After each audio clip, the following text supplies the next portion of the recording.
জানি guard of honour নিচ্ছে, সামনে ঘুরে বেড়াচ্ছে বিরাট বড় বড়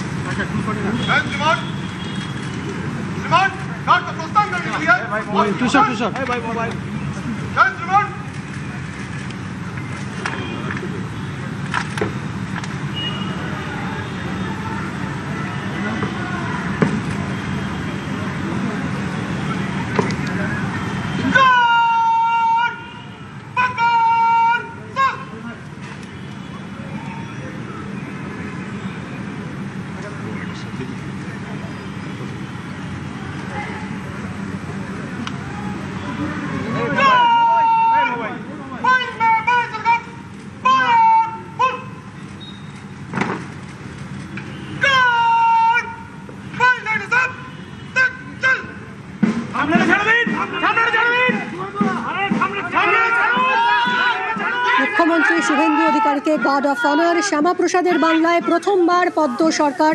26-এ বঙ্গজয়ের স্বপ্ন সত্যি হয়েছে বিজেপির। মুখ্যমন্ত্রী শুভেন্দু অধিকারী রাজ্যের প্রশাসনিক প্রধান হয়ে আজ পা রেখেছেন নবান্নে। যদিও নবান্নের সাজ একেবারে বদলে গেছে, রেড কার্পেট পেতে দেওয়া হয়েছে, সেখানে গেরুয়া সাজে সেজেছে আজ নবান্ন।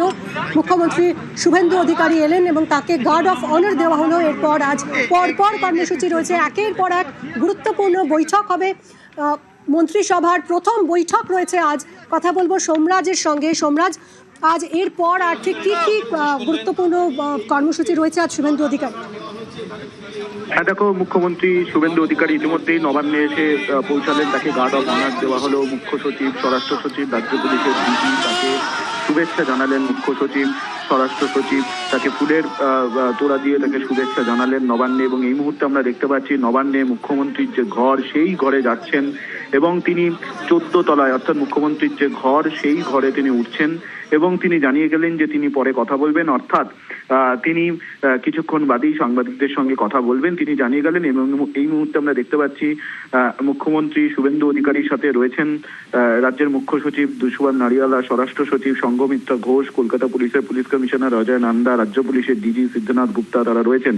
এবং তাকে গার্ড অফ অনার দেওয়ার পর মুখ্যমন্ত্রী শুভেন্দু অধিকারী তিনি এখন নবান্নের 14 তলায়, সেখানে গিয়ে তিনি তার দায়িত্ব নেবেন মুখ্যমন্ত্রী হিসাবে। এবং দায়িত্ব নেওয়ার পরই তিনি ক্যাবিনেট বৈঠক করবেন। ইতিমধ্যেই 5 জন মন্ত্রী যারা শপথ নিয়েছিলেন তারা ইতিমধ্যে নবান্নে এসে পৌঁছেছেন এবং তারা তাদের সঙ্গে প্রথম মন্ত্রিসভার বৈঠক, সেই মন্ত্রিসভার বৈঠক তিনি করবেন।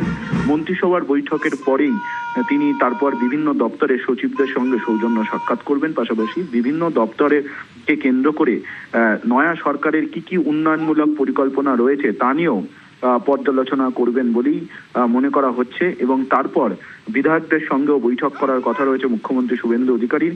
বিকেলবেলায় জেলা শাসক ও পুলিশ সুপারদের সঙ্গে বৈঠক করারও কথা রয়েছে বলেই জানা যাচ্ছে। বিশেষ করে বিকেল 4টা থেকে জেলা শাসকদের সঙ্গে তিনি বৈঠক করবেন।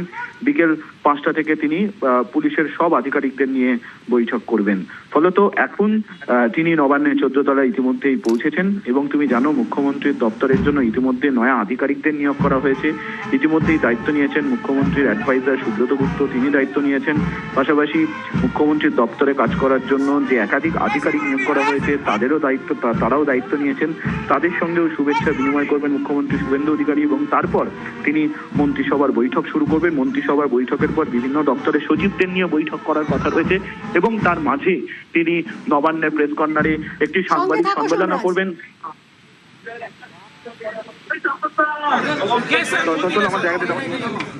देखिए, ये मोदी जी का कमाल है जी।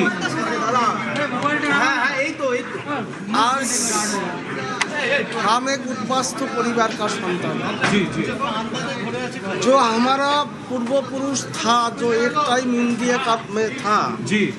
कांग्रेस गवर्नमेंट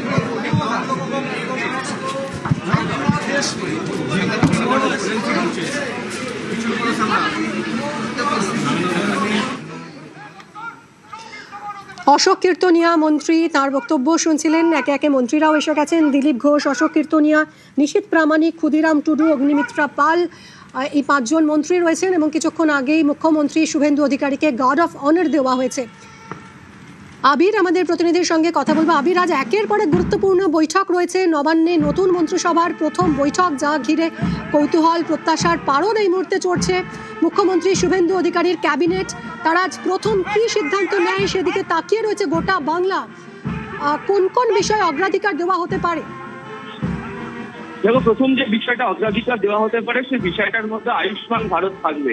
এবং তুমি জানো, যখন বিজেপি যখন বিরোধিতা দল ছিল, তারা বারবার ধরে আয়ুষ্মান ভারতের কথা তারা বারবার ধরে উল্লেখ করছিলেন এবং এই প্রকল্পের সুবিধা কিভাবে গোটা দেশের মানুষজন পান তা নিয়ে তারা বারবার ধরে সরব হয়েছিলেন। যেহেতু এখন সরকারে তারা ক্ষমতায় তারা এসছেন, ফলে শাসক দল হিসেবে প্রথম দিনের যে ক্যাবিনেট বৈঠক কিছুক্ষণের মধ্যে শুরু হতে চলেছে, সেখানে আয়ুষ্মান ভারতের বিষয়টি অবশ্যই উল্লেখিত হতে চলেছে।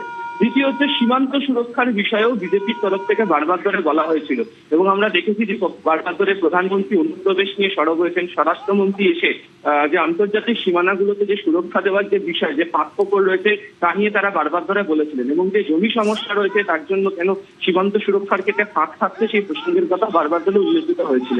তো আজকে সেই সীমান্ত সুরক্ষার বিষয় নিয়ে এই ক্যাবিনেট বৈঠকে আলোচনা হওয়ার একটা সম্ভাবনা রয়েছে। এছাড়া একাধিক সামাজিক প্রকল্প রয়েছে, তার মধ্যে যেমন হচ্ছে অন্নপূর্ণা ভান্ডার রয়েছে, যুবসাথীর একটি প্রকল্পের ভাতার মতো যে তাকে অন্য মোড়কে নিয়ে আসার মতো যে সম্ভাবনার কথা রয়েছে, এগুলো আজকে আলোচনার ক্ষেত্রে রয়েছে এবং সেগুলো তুমি হচ্ছে প্রথম দিনের যে ক্যাবিনেট বৈঠক সেই ক্যাবিনেট বৈঠকে উঠতে চলেছে। এমনটাই আবির, এই যে রাজ্য সরকারি কর্মচারীদের বকেয়া দিয়ে ক্ষমতায় আসার ৪৫ দিনের মধ্যে কার্যকর করার কথা বলা হয়েছিল, তো সে বিষয়ে কি আজ কোনো সিদ্ধান্ত হতে পারে? সম্ভাবনা তো সেটা রয়েছে এবং যে বেতন কমিশন তৈরি করার কথা বলা হয়েছিল সেটাও আজকে আলোচনার ক্ষেত্রে উঠে আসছে, এমনটাই মনে। আবির, আজ এরপর আর কোন কোন বৈঠক রয়েছে?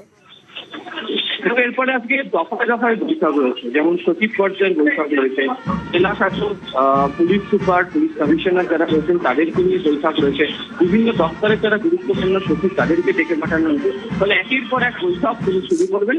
প্রথম মন্ত্রিসভার যে বৈঠক সেটি শুরু হতে চলেছে এবং তারপর বাকি প্রক্রিয়া ধাপে ধাপে এগোবে। সঙ্গে থাকো আবির। এই মুহূর্তে নবান্নে পৌঁছে গিয়েছেন মুখ্যমন্ত্রী শুভেন্দু অধিকারী, তাকে গার্ড অফ অনার দেওয়া হয়েছে, সেজে উঠেছে নবান্ন, রেড কার্পেট বিছিয়ে দেওয়া হয়েছে এবং 14 তলায় যে দফতর থেকেই এই মুহূর্তে শুভেন্দু অধিকারী তিনি তার রাজ্য প্রশাসনের দায়িত্ব সামলাবেন, মুখ্যমন্ত্রী হিসেবে তিনি দায়িত্ব নেবেন এবং আজ প্রথম দিন, তার পরপর বেশ কয়েকটি গুরুত্বপূর্ণ বৈঠক রয়েছে এবং ক্যাবিনেটের প্রথম বৈঠক রয়েছে আজ, সেদিকে তাকিয়ে রয়েছে গোটা রাজ্য। কি সিদ্ধান্ত নেওয়া হয়, প্রথম ক্যাবিনেট কি সিদ্ধান্ত নেয় সেদিকে এই মুহূর্তে গোটা রাজ্য তাকিয়ে রয়েছে। আয়ুষ্মান ভারত প্রকল্প, মহিলা ভাতা, বকেয়া ডিএ এবং রাজ্যের আইনশৃঙ্খলা পরিস্থিতি নিয়ে ক্যাবিনেট কোনো সিদ্ধান্ত নেয় কিনা সেদিকেও নজর রয়েছে সবার।